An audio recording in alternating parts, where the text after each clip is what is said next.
We're going to do our marketing tactic of the month. August is National Romance Month, and you still have time to get something out the door to cover it. If you run out of time, then I would suggest using September. September being back to school. There are a whole bunch of holidays in both August or September. We've had the best results using National Romance Month. Now, I'll give you some examples from one of my financial services practices, and then we'll talk about ways you can apply it. One of our campaigns, in addition to we add in the reciprocity by sending a gift in advance. So these are some of our referral promotion campaigns. We do not ask for referrals, although I might consider doing it thanks to David's input. Historically, I've been kind of contrarian for telling financial advisors not to ask, because my thought process, right or wrong, was if I ask you and you can't come up with someone, A, you feel put on the spot, and B, you feel bad that you couldn't give me what I asked for. I don't want you associating feeling bad to me, because if I do it every time I see you, you're going to stop coming to see me psychologically. You're going to subconsciously, you're going to not make meetings. So we found it worked way better to create a referral culture. And that means we create campaigns that go via direct mail. So there's no immediate, oh my God, deer in the headlights, I'm sitting in his office and I got to think of somebody. And we create it as a contest for them to compete to see who can generate the most referrals. So there's social proof, there's and other things happening. And we generally launch it by sending a gift in advance. So in this, we say August is National Romance Month, just our way of showing how much we love getting to serve you. And here we're sending you a pearl necklace because it's an ethical bribe.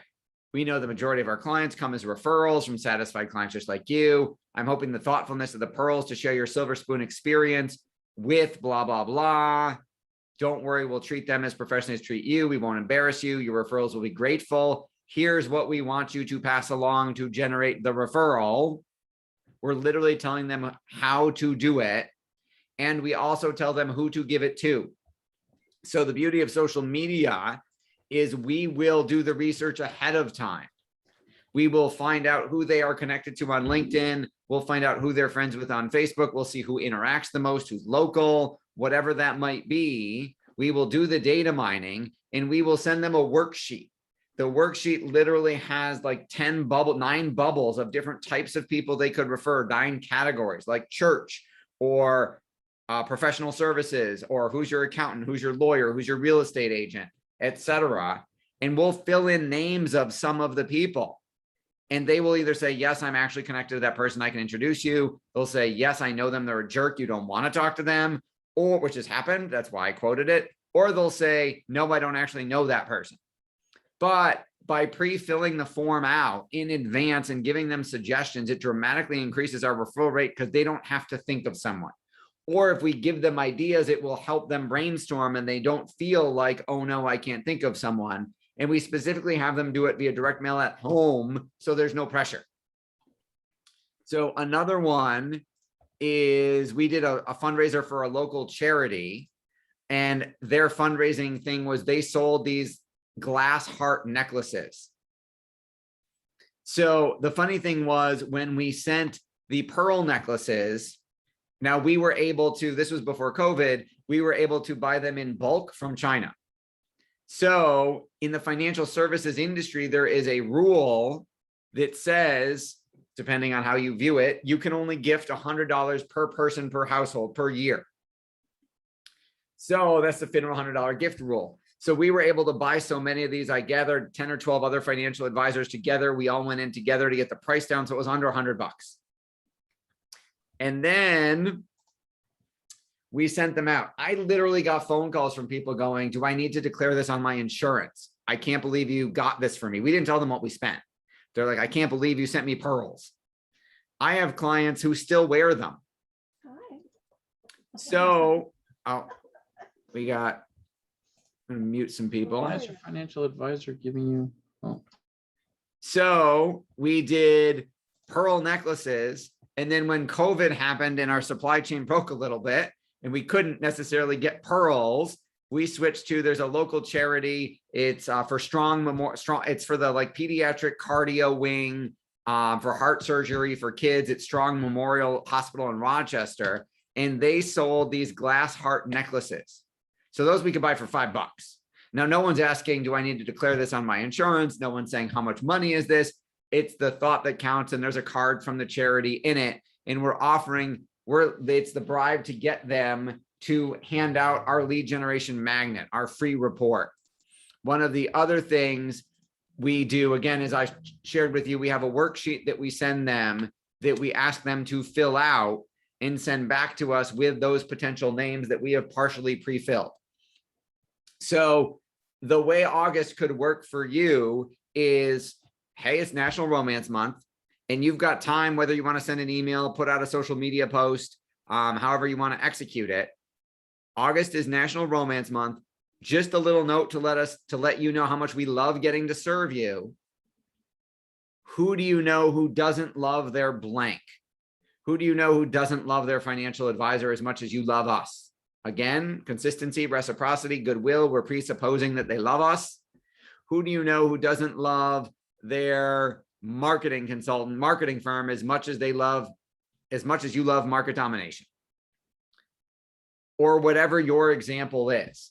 The point is to get them thinking about, hey, who have I been hanging out with lately? Who have I been talking to who was bitching about or complaining about X, Y, and Z? X, Y, and Z being what you do. They were complaining about their 401k. They were complaining about whatever. They were complaining about their VP. Like Ron just said, what other CEOs do I know who were just complaining about the VP of sales or whatever he was explaining? Because birds of a feather flock together. And if I'm a CEO of a business with a sales team of 20, I know I have friends who are other CEOs of companies who have the same issue.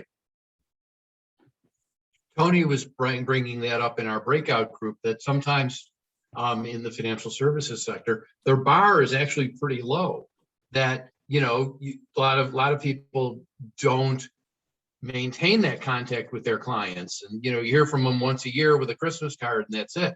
That when you have regular contact with them, when you reach out to them, even if it's just a card once a month or something, you're ahead of many of the others that are out there. You bet. There's a very famous study in financial services conducted by Dalbar, the research organization, that asked affluent investors why they left one financial advisor for another. And performance, investment performance, how much money they made or lost, was 14th on the list of reasons. The number one reason was lack of communication. It was, I signed up, I met with the guy 3 or 4 times, I signed up, and then I felt like they dropped off the planet.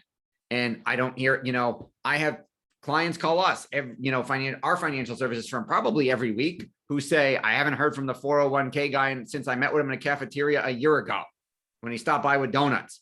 I have a teacher who's retiring who said, we don't we tell them what to do with their 403b. We can't manage it because of the relationship that already exists in that school district. It's political, but we tell her what to do every quarter with the money that someone else is getting paid on. And she's now retiring. And she's like, I can't wait to move this to you so you can actually manage it, because I haven't seen the 403b guy since I signed up like 20 years ago. I don't even know who he is anymore. So absolutely. So who do you know who doesn't love their ex as much as you love us? The X would be what you do, your profession. Who do you know who doesn't love their chiropractor as much as you love coming to Tanti Chiropractic? So it's using the cheesy on purpose. It's on purpose, Tony, the cheesy campaign of the month, whether in the ratio that we found, which we weren't even going to teach today, is 2 to 1. And what I mean by that is, if August is a warm, fuzzy month, then I would say Happy National Romance Day month. Just wanted to drop you a note to tell you how much we love serving you. I wouldn't ask for anything. So warm, fuzzy means I'm just building goodwill. I'm not asking for anything. So if August, I would do 2 warm, fuzzy months to 1 promotional month. So if August is National Romance Month, warm, fuzzy. September's back to school, warm, fuzzy. October's Halloween, I've then earned the right to do a promotional campaign and say, hey, your 401k doesn't have to be scary. Who do you know who's scared about whatever. So going to the chiropractor doesn't have to be scary. We don't have to crack you. I mean, whatever. I'm making stuff up. You get the idea. So the point is, if you do 2 months of warm fuzzy in a row, what we found is your third month that you actually ask for something, you will get a much greater response. You can't send, give me referrals, give me referrals, give me referrals every month, because they'll stop opening your mail. They'll stop looking at your social media because it's just me, me, me, me, me. What we found, we did 1 month to 1 month. We did 3 to 1, 4 to 1. We tested a bunch of different ways. And we found 2 months of warm fuzzy buildup generated the biggest response when we actually asked for something. You don't have to ask for referrals. We've done it where it was a promotion about a sale. We've done it where it was try a new service, try a new product. It was go here, buy now, or attend a webinar. 2 to 1 worked the best. You made 2 deposits in the bank of warm and fuzzy. Now you can make a withdrawal. Yes, exactly. You have to make emotional deposits in the emotional bank account before you can take money out. As my wife, who is, in addition to being my wife, is a phenomenal therapist, says, are you making deposits in your marital bank account? Sometimes she'll say major husband points today, or, oh my God, you're so cute with the girls. You let them braid your hair, and look ridiculous, massive daddy points today. And then there are times that she's mad at me and she goes, do you have any idea how many points you just withdrew from your bank account? And I'll have to say, well, it's a good thing you told me I had like 7 million in there, so I'll be all right. I tried that once. That was a bad idea. Don't use that response. Don't say I got plenty. It's okay. Say, oh my God, I'm so sorry. I will accumulate some more points really soon. So pay close attention to the frequent spouse account. Yes. All right. Comments or questions or thoughts about how to use National Romance Month in your business, and then we'll dive into our contest and networking. You have to unmute yourself if you want to talk. Going once. Going twice. Awesome. So I did such a good job. You all totally understand it. And you all totally get it. Perfect. All right. So hang on.